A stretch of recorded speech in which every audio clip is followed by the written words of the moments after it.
नमस्कार, मैं doctor Surya Uday Singh, head of department Narayana Health, R N Tagore hospital, Kolkata. मैं पिछले एपिसोड में भी बात किया था, तो मैं टाइमिंग की बात किया था, थोड़ा कुछ और भी बोला था। तो इम्पॉर्टेंट ये है कि टाइमिंग की बात हो गई। पहले से चेंज है कि लोग कराने लगे हैं, लोग उतना नहीं रहते हैं और फैमिली वाले भी सामने आते हैं। अब बहुत सारे सवाल ऐसे होते हैं जो कि लोग आते ही पूछते हैं। हमको नहीं पता होता है कि वो कहाँ से उठते हैं, कौन बोलता है। बट कोई कमी नहीं है, हमारे यहाँ पे व्हाट्सएप और फेसबुक यूनिवर्सिटी बहुत अच्छे से चलती है, तो उसमें कुछ ना कुछ लिखते रहते हैं। पहला सवाल बोलते हैं कि 2-3 महीने उसके बाद जो है लेट के रहना पड़ेगा क्या, 2-3 महीने रेस्ट में जाना है क्या। तो मैं आज के एपिसोड में क्या करता हूँ कि इसी टाइप के सवालों पे ही आता हूँ। तो जो हमको पूछे गए हैं शायद उनमें से एक आध मैं कवर कर पाऊँ। तो पहला होता है कि 2-3 महीने का डॉक्टर साहब लेट के रहना पड़ेगा। नहीं भाई, 2-3 घंटे में पेशेंट चलने लगता है। बोलता है कितने दिन रेस्ट, कितने दिन बाद चल पाएंगे। तो मैं अभी बोलता हूँ आप 2-3 घंटे बाद चलेंगे, विश्वास नहीं करते हैं लोग। तो आप ये मान के चलिए कि आपको 2-3 घंटे में आप आराम से चल सकते हैं, कोई रेस्ट की ज़रूरत। यही अकेला ऑपरेशन है जिसमें रेस्ट की ज़रूरत नहीं पड़ती, आप जितना चलोगे उतना अच्छा है। अब आइए दूसरी बात पे, पूछते हैं कि बहुत मोटा है, इम्प्लांट क्या ले पाएगा। भाई वो इम्प्लांट जो बना हुआ है वो बेसिकली अमेरिकन स्टैंडर्ड के हिसाब से बना है। वहाँ पे हर आदमी 6 फुट का होता है, 6 फुट 6.5 फुट के आदमी है, तो उनका वजन भी वैसे होता है। तो वो 180, 190, 200 किलो वजन के लोग होते हैं, तो कोई फर्क नहीं पड़ता आपका वजन कितना है। और कभी कभी सुना है कि बोलते हैं कि नहीं वजन थोड़ा कम कर लें फिर ऑपरेशन करें। क्योंकि वजन कमेगा कैसे, पेशेंट चल ही नहीं पा रहा तो वजन कैसे कम होगा। ऑपरेशन करा लो उसके बाद चलो तो शायद वजन कम हो जाए। ऑपरेशन के पहले घुटने जो लोड ही नहीं ले रहे हैं, घुटनों पे कोई जोर मिल नहीं रहा है, पेशेंट 100 कदम चल नहीं सकता, तो वजन कहाँ से कमेगा। वो खाना थोड़ी ना छोड़ सकता है कि एकदम ही खाना, जितना भी डाइट रिस्ट्रिक्शन कर लो। फिजिकल एक्टिविटी सबसे ज़्यादा काम होती है जहाँ पे वजन कम करता है, मतलब कम होता है। तो दूसरा जो चीज़ है कि आपका कितना वजन है उससे फ़र्क नहीं पड़ता है। हाँ, फ़र्क पड़ता है आपके रिहैब में, आपके लाइफ स्टाइल में, बाद में घुटने की लॉन्गेविटी पे फ़र्क नहीं पड़ता है। उस ऐसा कुछ नहीं कि बहुत घिस जाएगा या बहुत कुछ हो जाएगा। तो घिसने के फैक्टर दूसरे होते हैं जी, उसकी लॉन्गेविटी के फैक्टर्स अलग होते हैं, जो हमने पिछले वीडियो में बोला था कि आप जितना प्रिसाइजली उसको जो है कंट्रोल करके अच्छे से लगाएंगे उतना ज़्यादा दिन वो चलेगा। तो अगर कोई किसी का वजन ज़्यादा है तो बढ़िया से ऑपरेशन कराए। ऑपरेशन कराने के बाद अपने मन में ये ठाने कि हमको वजन कम करना है, तो चलना शुरू करें। जितना वो चलेगा उतना अच्छे से उसको जो है उसका वेट कम हो जाएगा। हमारे घुटने के लिए नहीं, अपनी लाइफ स्टाइल के लिए कम करना है। तीसरा एक सवाल है, मान लीजिए किसी का 40-45 साल में हुआ, फिर क्या करेगा वो।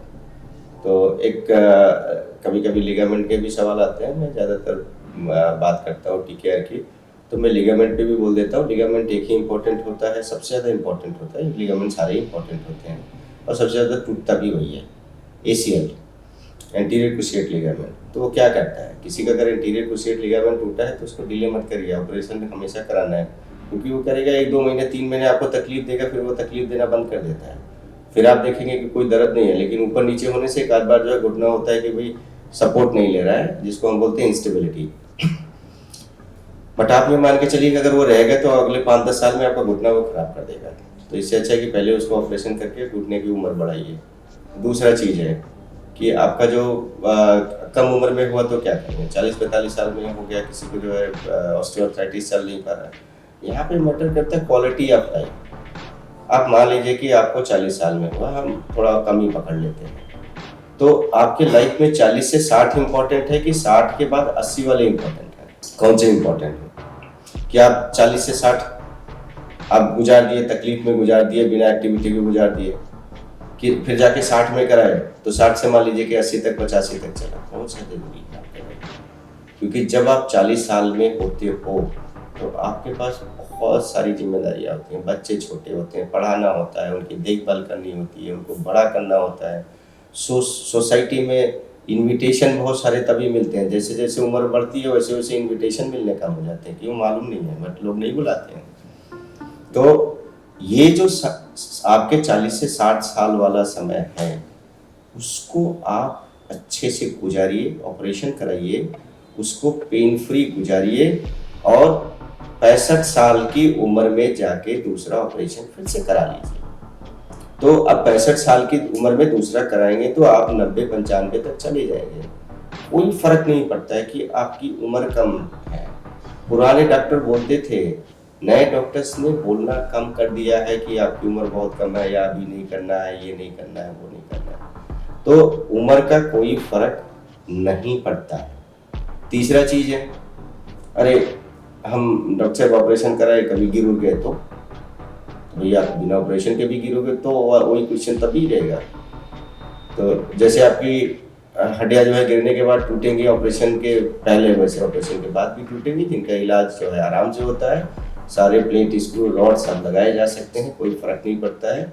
तो इस बात के लिए कभी चिंता नहीं करनी है कि ऑपरेशन करा लिया और कभी गिर गए तो फिर बड़ी मुश्किल होगी, ये सब होगा। तो ये फैक्टर जो है कोई इम्पोर्टेंट नहीं है, आप आराम से जो है ऑपरेशन करा सकते हैं। और कुछ सवाल होते हैं जो हमको याद ही नहीं आ रहे। अब धीरे धीरे याद आते रहेंगे तो हम एपिसोड पे एपिसोड बनाते रहेंगे, तो और भी हम आएंगे, कुछ होगा तो हम उसके बारे में बात करेंगे।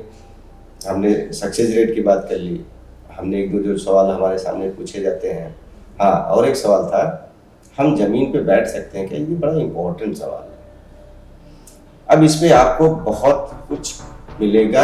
आप ये मान के चलिए कि 99% लोग बोलेंगे कि आप जमीन पे नहीं बैठ सकते ऑपरेशन के बाद, बट हम बोलेंगे आप बैठ सकते हैं ऑपरेशन के बाद।